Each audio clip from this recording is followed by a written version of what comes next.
What is the order of events and what is real and not real? I have no idea. Malevolent Movies presents Indie Horror Rewind. On today's episode, Meagan Adele Lopez, who played Shannon in the 2000 film Sleepy Hollow High.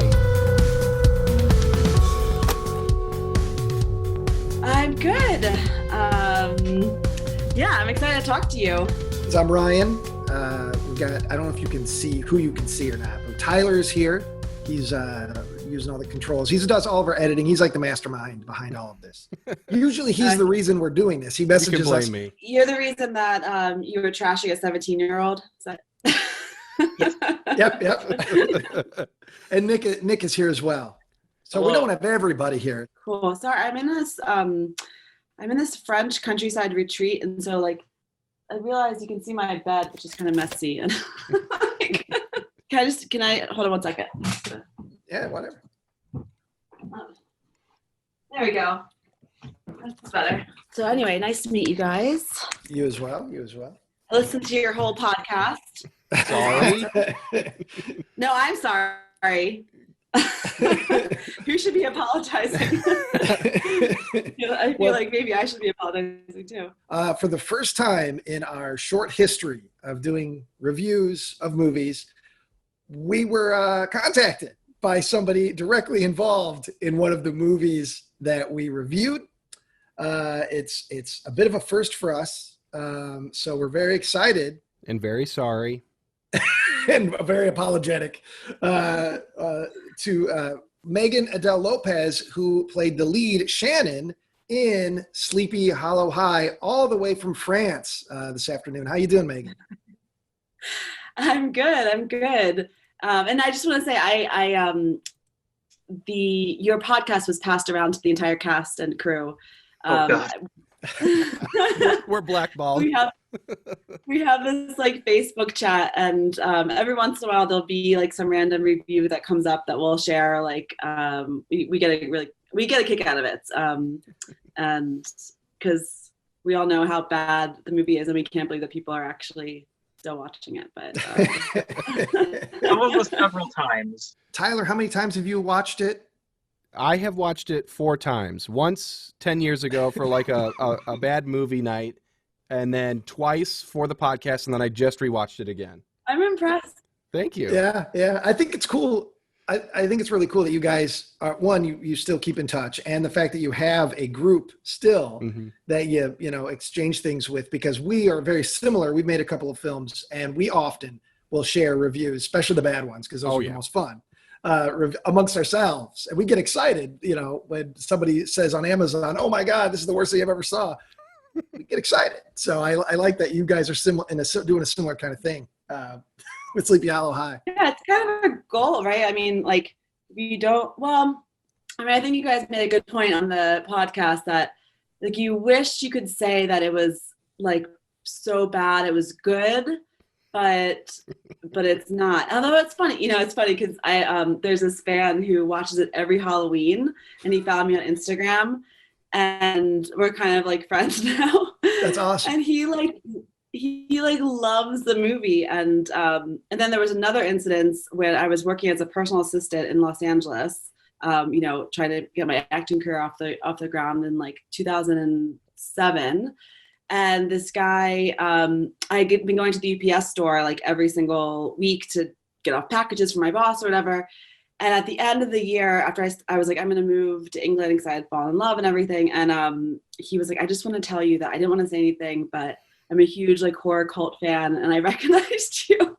That's awesome. So I've been recognized one time in the history of it.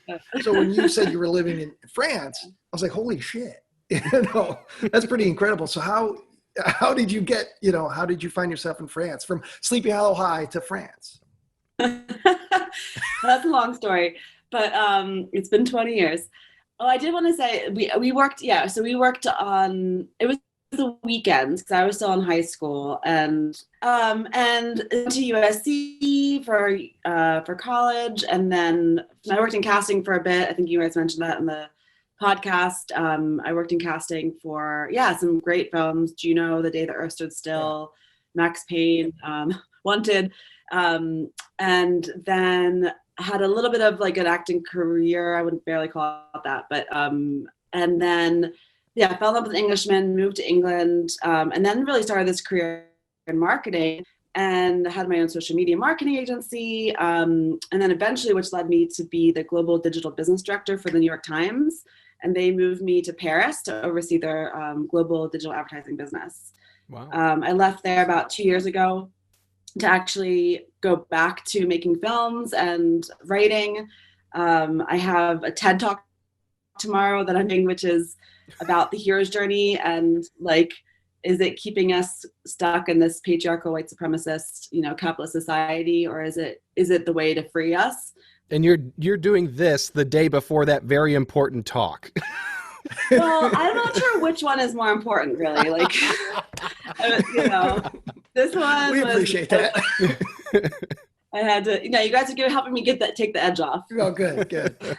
But all right. So are you from Baltimore then?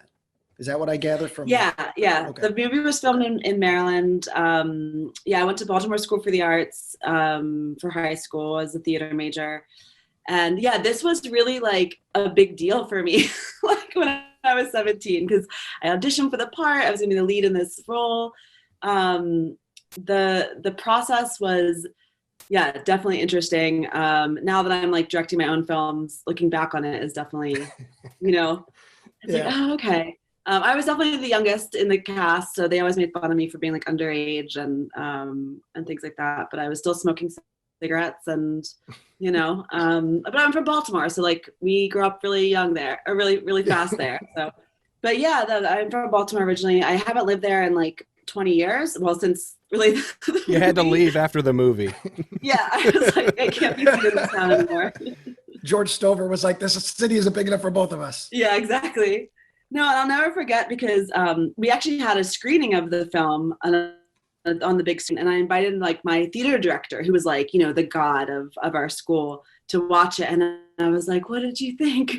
And at the time I was like, maybe like I thought it was, I didn't really know what to expect, and I remember, I'll never forget his face though, because it was like, congratulations, he said. It's like, I think that's what you say to people when you don't know what else to say, like, congratulations, you did it. And So the process of getting in Sleepy Hollow High, was there an audition notice at your school, or was it just sort of general? How did you get it like directly involved in the movie? I had this like agent in Baltimore. It's a pretty small town, and she got me this audition. I remember it was like, the audition itself was in some sort of, there was a hallway. It was almost like it was a school, I think, that they auditioned in. It was like this weird school. And I originally auditioned for Diana, the role of Diana. Okay. And I thought that was what I was going to get, because I was like, I was so young and I just was inexperienced. But then, they gave me the role of Shannon. And I ended up, it's funny because, her character is like, as I've been hearing more reviews, I'm like, oh yeah, that character is like really, she's a lot going on that's never fully explained. And, but I always did kind of get cast as the outsider, like drug addicts or like Computer hacker. some computer hacker. Yeah.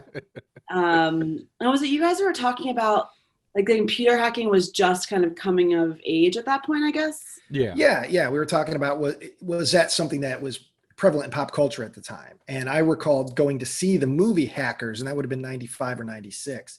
So, it was, but it wasn't like now, where now it's almost a cliche to say the word hacker. But then it was still sort of a new, exciting plot twist or character attribute you could have.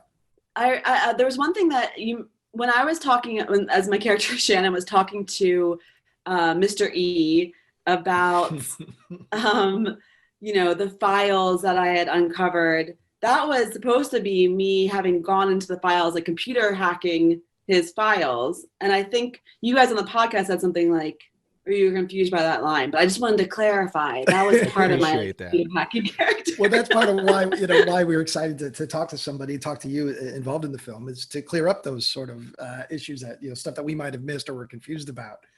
So real quick, the script for Sleepy Hollow High, how closely is the script to the final film? I mean, honestly, I think it was pretty spot on. I mean, I remember they edited it really quickly because we filmed in 99. It was fall of 99, October, November. He went into editing, Chris Arth. And I feel like we had the premiere, like, I was still in high school, so it must have been that spring. And I think they stuck, I mean, you saw that they reused a lot of the footage. And so I think they pretty much stuck to the script. Like, I think you're right. I wish I knew how many rewrites there actually were, but this was definitely like one of their first films. Yeah. Like looking back, like the rigs that we had were we didn't have any lights. So when you guys were making the point about it being daytime, like not a lot at night, it was because we had like no lights. Yeah, that's cool. So once you were cast, were there rehearsals at all for the movie beforehand? Was there enough time for rehearsing, or did you guys just dive in on the day and start shooting? There weren't a lot of rehearsals. We definitely rehearsed a lot on the day. We didn't have like a cast read, a table read, or anything like that.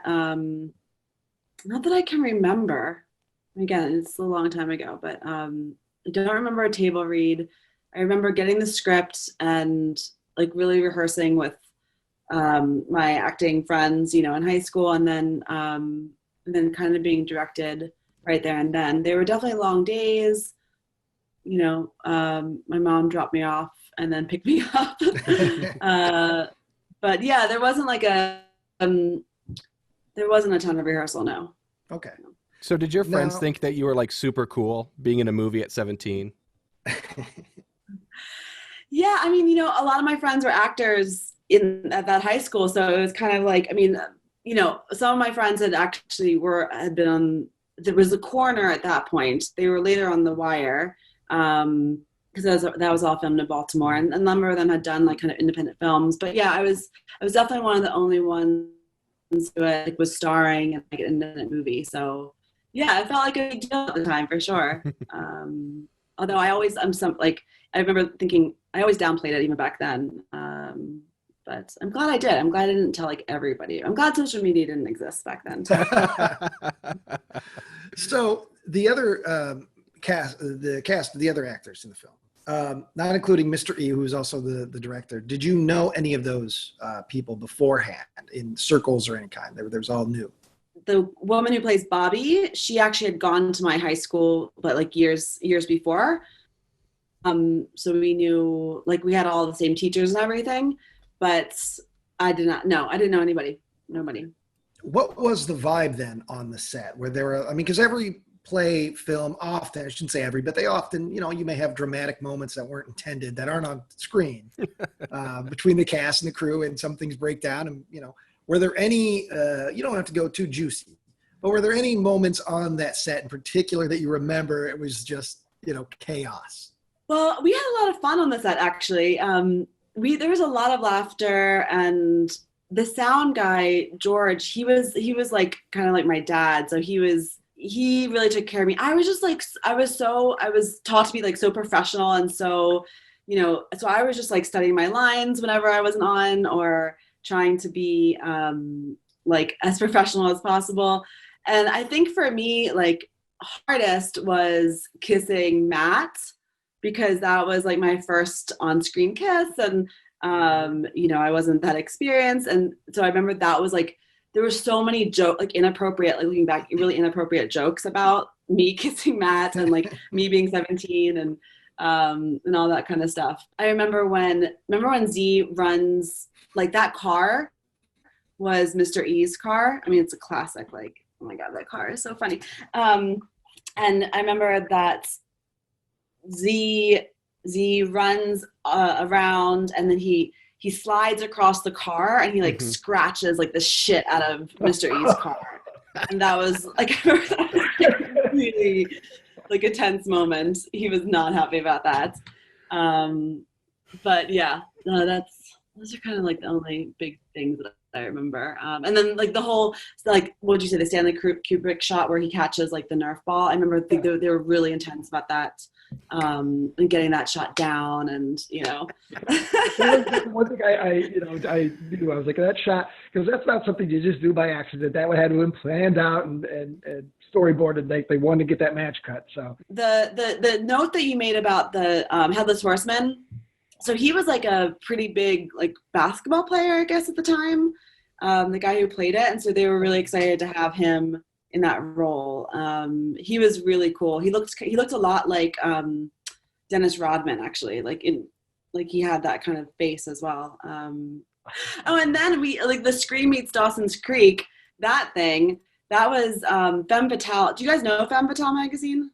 I didn't know anything about it at the time. I've since kind of looked it up a little bit after we did the podcast. So I was made to believe that was like a really, really big deal. Like this magazine that was kind of a cult horror magazine. And I guess Kevin Summerfield knew him, and so I like went and interviewed with him, and so it felt like there was going to be some buzz around it, and then it went straight to DVD. They got a huge distribution deal in Walmart. Which was like that's why like it got distributed because it was in Walmart. It came out I actually graduated as the class of 2000. So then when like they came out in October, the whole goal was basically to get it out before Halloween of 2000. And it was going to be like, that was the deal because Y2K 2000, it was supposed to be a big deal. So they did it. They got it out. In our area, we still have video stores. We've still got Family Video. I remember seeing Sleepy Hollow High at Family Video like my entire young life, going there and renting stuff, and eventually being like, I've got to rent this movie because I've seen this cover 100 times.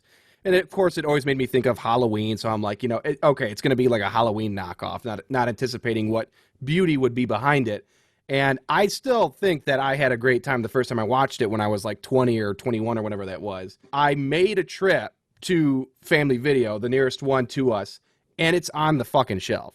So the movie right now, yes, people are still renting this thing. America loves Sleepy Hollow High, so. America loves Sleepy Hollow. I mean, I've had friends, who have picked it up for in bins for $1, and it's unbelievable that it still gets around, and now it's on Amazon Prime. I think I got paid like $100 for it. Oh my gosh. Like they owe you a lot more. Yeah. You mentioned that there was a premiere. So what were you knew the script, you knew what you did on the day, but in editing, who knows what can happen? Your performance can be edited completely to crap. It can be edited to even better than you gave before. So what did you feel when you sat down there, the lights, went up after the credits rolled? What was your gut reaction to the first viewing of Sleepy Hollow High? Like, I hope that Kevin Summerfield takes this with a lot of love. And, but I remember even then being pretty embarrassed. Like, oh, really? I was embarrassed by my performance. I was embarrassed by what I saw. Because I was planning on being a professional actress, and I thought maybe I would be able to use this for some material for my show reel. I never put it on anything. I never put it on my show reel or anything like that. And I had studied like Meisner and Stanislavski and Phil Adler and all the greats for 4 years. I was trained in Shakespeare. I remember being like really kind of not ashamed. That's the wrong word. That's a harsh word. But I didn't have the sense of humor then that I had now, because I was planning on going, like, I wanted that to be my career. But yeah, but then they had a little award show, and I won the award of like most likely to succeed. So that was nice, and I got to dress in a nice dress. And, yeah.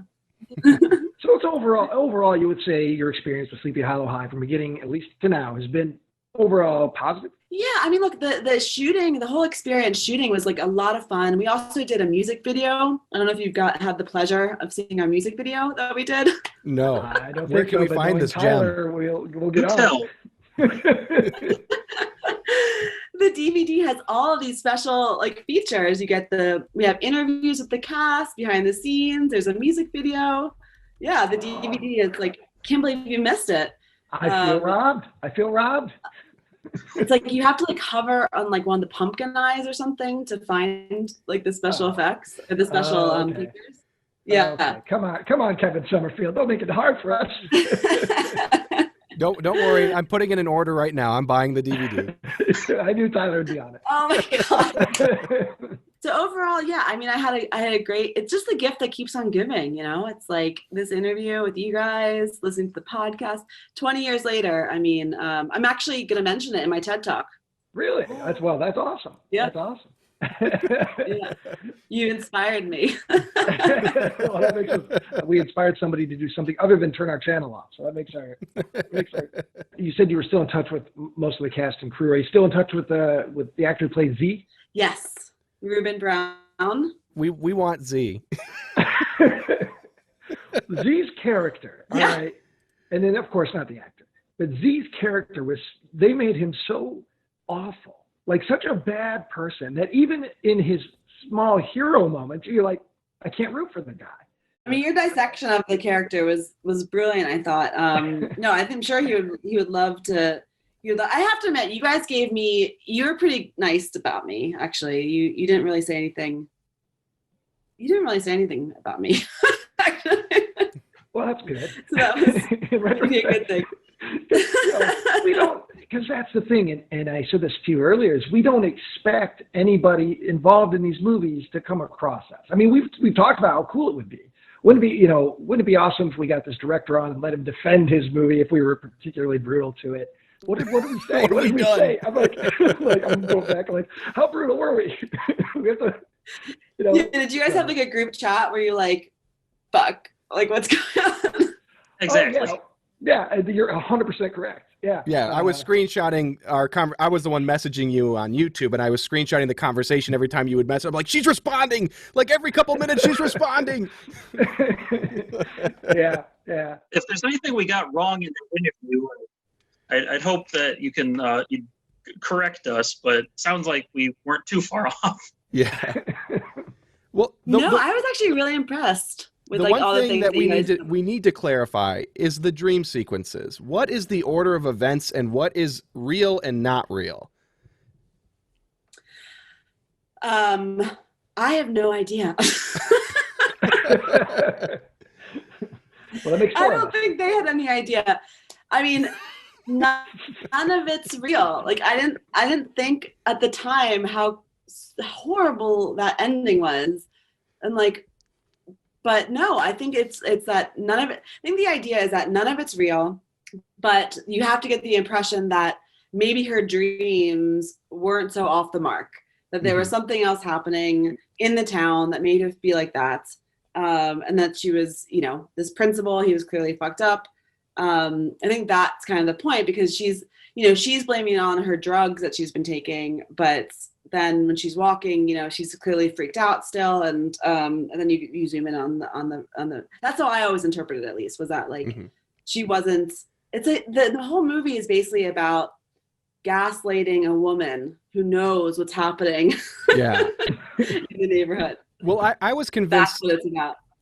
In my rewatch today, I was convinced that like there was a conspiracy theory that the movie had been re-edited at some point and there was missing footage, and that the sequence of events were out of order, and that technically like the dream sequence was a premonition and all of that actually did happen, and all the guys kind of stopped responding to me because I sounded like a maniac.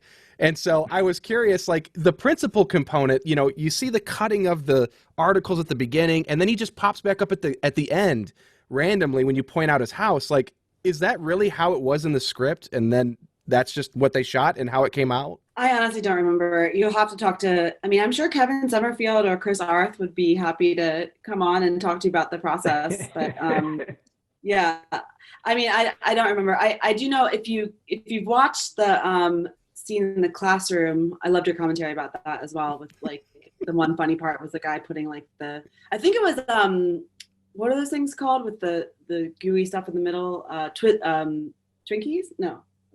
Like the Hostess cupcake? Not Ho-ho? Hostess. Not a ho-ho. Crocodile? It's like that one that they say you can put it on your desk for like 20 years and it won't, it won't mold. So anyway, I want one. It doesn't matter. Moon pie? I forget what it's called. Like Ding dong. I mean, I'll find it and get back to you. All right. But my sister, she plays like the girl who is in the classroom who gets like really shy because he's like the teacher's like looking down her chest. And then I have like a bunch of my friends actually from Baltimore School for the Arts were in the classroom scene as well. Like there's a black guy, Brandon, and then a girl with red curly hair and named Jessica. She's still my best friend to this day. So yeah, there was a lot of the extras were like, and then the high school where, Justin, that guy is, that was literally around the corner from my house, the Towson in Towson, which means nothing to you, but because we were curious where if the high school that they used was the high school that you actually went to. No, it was the one I should have gone to had I not gotten into my arts high school, but It was the local, like, they used two different high schools actually. They used one in where I was from, and then one which was in Sparks, Maryland, which was like 45 minutes from me, which was closer to like the woods and stuff like that. That's where we did the whole like walking down the hallway scene. Mm-hmm. That was like super exciting for me, by the way. The slow motion. Do that. Yeah. Yeah. Reservoir Dogs. I'm a badass. Did they shoot this on film? No, I believe it was film. I remember the setup and it being quite big, and I remember the sound.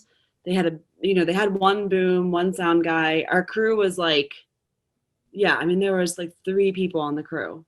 So that's what I was going to ask you, is how big the crew was, and what was it? A lot of like friends of friends of friends, or were people like hired in from the outside? They all knew each other and had worked together previously. Scorpio Pictures, I think Chris Arth and Kevin Summerfield were in that was their business, and then George. Gotcha. Who was a sound guy. There were just 3 of them, yeah. And then, Matt Evers, that's right. Matt Evers, who played Jay, who's now like the famous ice skater. His girlfriend at the time was like she was one helping out with like the food and stuff. What kind of food did you have on set? Sandwiches and chips. tons of those chocolate things with the cream in the middle that don't age for 20 years. Exactly. Matter of fact, that actual prop that was used is still on Kevin Summerfield's bureau. Exactly. Hasn't molded a day. So why did you guys choose this film as your first one, like, of this podcast series? I had good memories of it. Yeah. I mean, that's quite literally it. I was there that fateful day about 11 years ago when Tyler rented the movie and made us watch it, and it has become a fundamental part of our relationship. And when he brought it up again for the episode all these years later, it was, yes, that is perfect. That is exactly the right thing to do. And I was wrong. You didn't smoke beforehand or anything? No. But that's sort of the thing, like when we set out to make our films, the idea, and one of Tyler's ideas is we want people to enjoy the movie, whether it's a good movie, bad movie, whatever. If people are enjoying it, either laughing at it or laughing with it, then it's a success. And I would say Sleepy Hollow High is a success because, whether or not the movie turned out the way it was supposed to, or the movie is quote unquote good, the fact that, 10 years ago, these 2 guys, friends, were having a good time with this movie. And we obviously aren't the only ones over the last 20 years that, for one, good or bad, it's brought people together. It's created a memory. It is really cool. I look back on that girl and I feel like she was so innocent and so, going into it. And now that it's people still message me, or I still get random emails sometimes asking for like a headshot to sign it and send it back. And I mean, it's definitely not my best performance. I hope I can send you stuff that that maybe will be better. But at the same time, I'm like, you know what? I was 17. I was like, I love that little girl, and I'm glad that you guys chose it and you ripped it apart and you dissected it. And I was planning on coming in here and being like a real bitch to you and just like being like, what the fuck, guys? We like, deserve this is it. so fucked up. We wouldn't have been shocked. We wouldn't have been surprised No. if that happened. I mean, That's how we feel about ourselves anyways. Yeah. But I have to know, Meagan, did you have any say in your wardrobe? Because I love the like the frilly jacket. Oh my God, thank you so much. Yes. I actually bought that at a vintage shop, and I was like obsessed with vintage clothes shopping. So I bought that for like $5. I did my own hair. I did my own makeup every day. Everything was mine. It was, and that coat, I loved that coat so much. I don't know what happened to it, but I probably would have paid a pretty penny to buy that off you these days if you signed it. we're creating our Malevolent Movies museum. That would go right in there.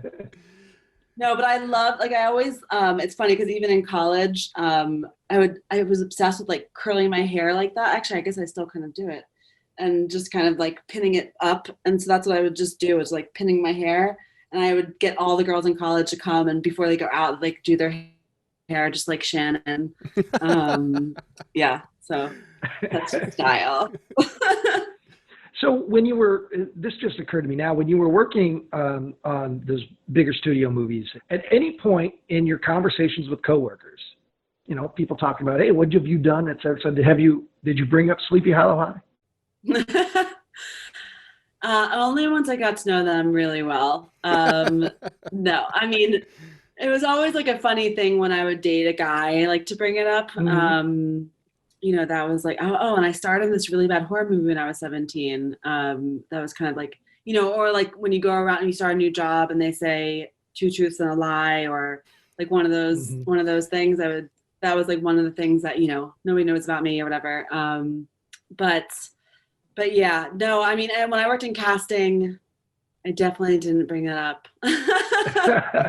Since you were so young and like so ready to kind of dive into acting, did you give yourself like a backstory? Did you develop anything about Shannon that wasn't on the page? Oh yeah, definitely. I mean, I was all about the backstory and would write like pages and pages. I mean, I wish I still had those notebooks. That would be amazing. But yeah, I would have developed like her family, the schools that she came from before, because the whole thing was that she came from different schools, and so she had been traveling around. Like why she was taking drugs, why she was a computer hacker, all that kind of stuff. Yeah. Do you remember why she was a computer hacker? Well, I mean, she was super smart, and she was, came from kind of a home that was where they rejected her, and she didn't really know people didn't know what to do with her. So for her, like, computer hacking was her form of expression. And kind of making this up as I go along. I don't really know. It's funny because as I am talking though, like all these like memories are coming back, which I just had not thought about in so long. And yeah, like I definitely remember sitting down, like writing in my journal about her, and just the hours of like preparation because I wanted to do a good job. And that scene where like I feel like that scene doesn't get enough credits. When I'm like, I see the blood and I'm running and I start screaming at the guy and I'm like a makeup smeared, like really went for it. And nobody gives me the credit for that scene. Well, I'll give you credit for probably being one of the better performances of that entire film. So. Aw, thank you. Not saying much. Are you going to do like a 2-parter? Well, I'm hoping we'll do like an 8-parter with every single person involved in production. We're changing this channel to Sleepy Hollow High, the podcast. So You're nuts. Well, depends on the views this get. We might. Yeah, I would love to hear what Kevin says about it nowadays, because he was definitely like, that time, the cool cat, like producer. That's all I'll say about that. Okay. Is he part of your group? Is he part of your chat group? Yeah, he was. Yeah. Do you want me to say? Do you want me to read what? Or he just said. I won't read what he said. That might be a violation of privacy. But no, he said he's like, I think because Wendy had said that you guys were wanting to talk to him, and Z made a comment. He's like, I can't believe they said I was like the fat something. Oh shit. I blew it. Who said it? I did. It's my fault. Z, I'm sorry. I'm sorry. He looks like Kanye. He does look like Kanye. I'm sorry, Z.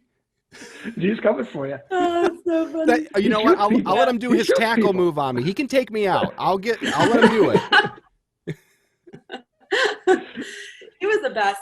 We were supposed to have a reunion last year when I was shooting my film, because I went back to Baltimore actually to shoot my first feature last year, called A Baltimore Dream. It'll be out next year, hopefully. But we were going to do a reunion, and I was just so busy, like I couldn't do it. But I think a few of them did get together. I haven't seen, but he was so great. I'm calling him Z. Ruben was so great. He'll always be Z in our hearts. Yep. Yeah. Even before I watched the movie, when we were kind of chatting amongst ourselves, I don't know if it was Tyler or somebody who had already seen the movie said something about Z. It was me. So I was like, all right, that's a character I want to pay attention to, Z. So I just remember him making me laugh a lot the first time I saw it.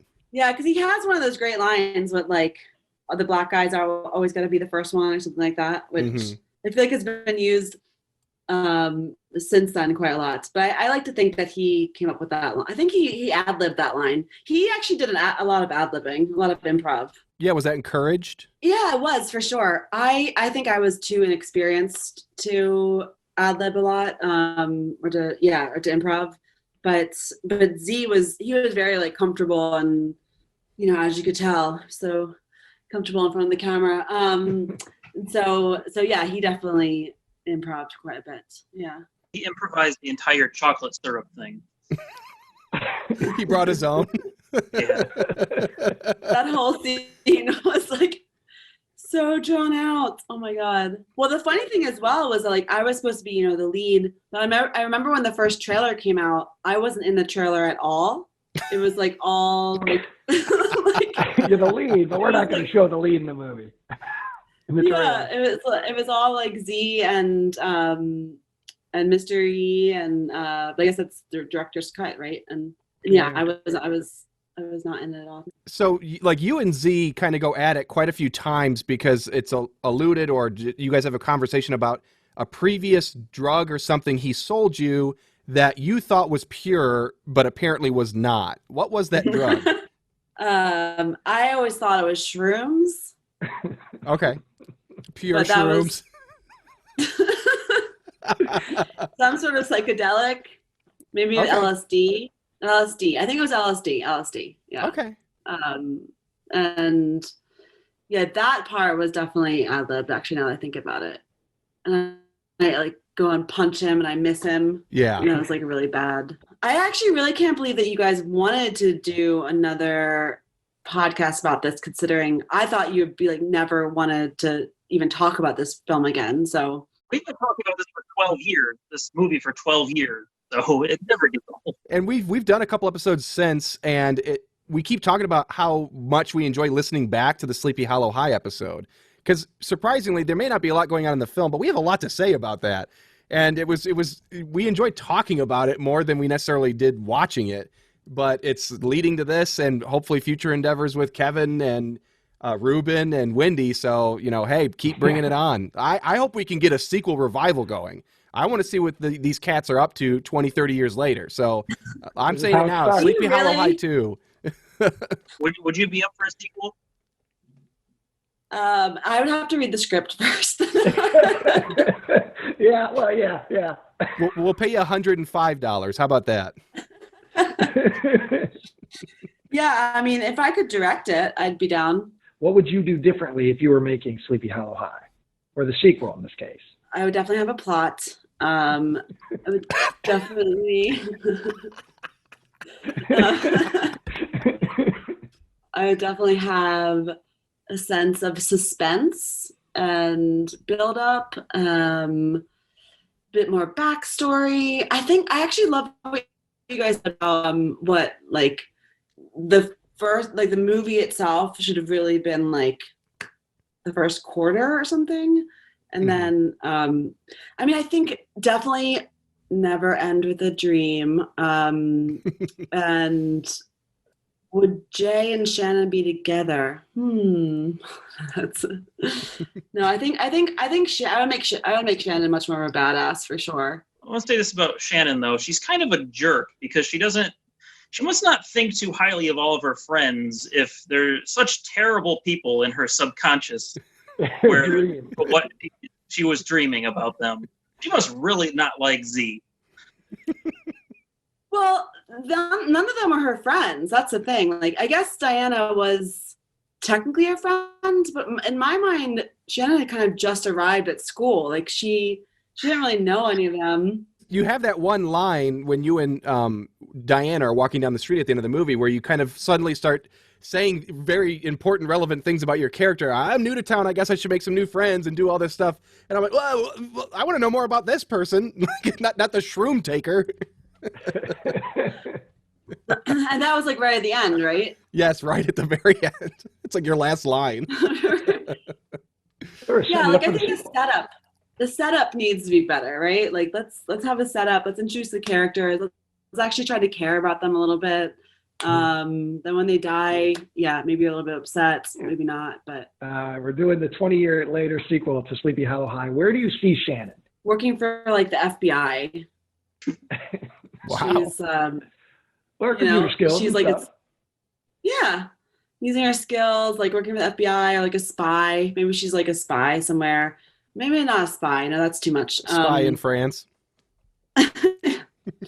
How did you know? You guys, like, this interview is over. Like, you're all gonna be killed in just a few minutes. Sorry, that's too far. It's never too far. No. Yeah, she's probably like really fucked up from all the drugs she's been taking. Definitely has like, she's traumatic. She has like trauma responses to a lot of things. Has not had a successful relationship.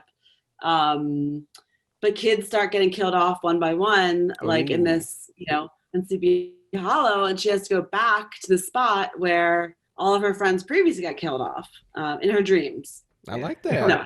We'd have to retcon all the dream part. That would be.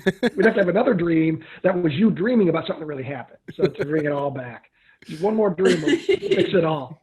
She's a dream detective. Yes. Like Medium. Yeah. Well, we do definitely want to talk about Raging Cult real quick. I watched your film. I watched it today. Oh, you watched it? I did. I watched it about 2 hours before we recorded this because I wanted it to be fresh. And that's a very impressive piece of work, and you've won some awards for that.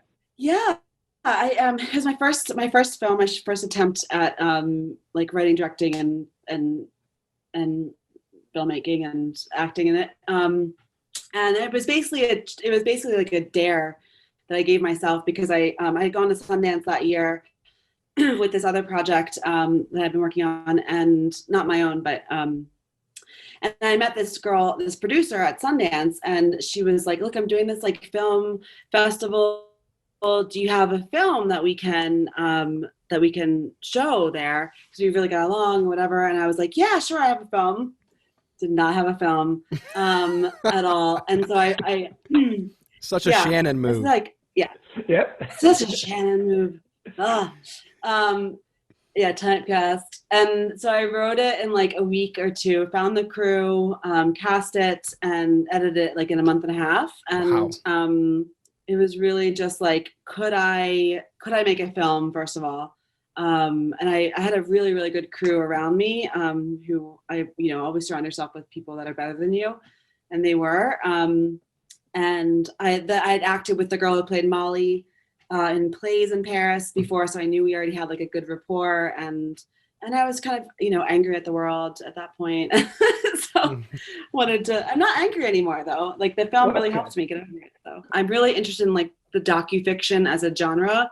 And so like my feature film is going to be docufiction as well. So I filmed it, like I said, last year in Baltimore, and it really is exploring the question of like what happens to your hopes and dreams, that if they go unfinished or, you know, unfulfilled. And actually I go back, and the whole cast is my high school theater ensemble from Baltimore School for the Arts. And so I'm playing with, you know, where I was when I was doing Sleepy Hollow High.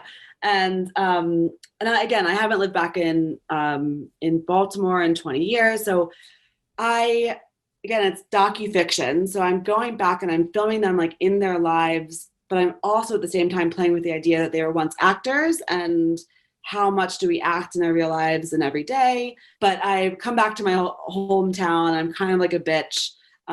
Think she's like, you know, this big city girl coming back to the small town Baltimore, and trying to get her old friends to relive their dreams and to like fulfill their dreams. And they're kind of like, we're good. Like there's lots of different types of dreams. And it's really my character's, you know, journey to realizing that maybe she's the one who is fucked up, and, you know, because they all have families and loves, and my character, me, I'm single and became a businesswoman, like all this kind of stuff. So you have any projects in the works? Mostly just the podcasts and the video stuff and the reviews, but after going heavily into debt for my first 3 features, the hope is to get the 4th one off the ground this next summer.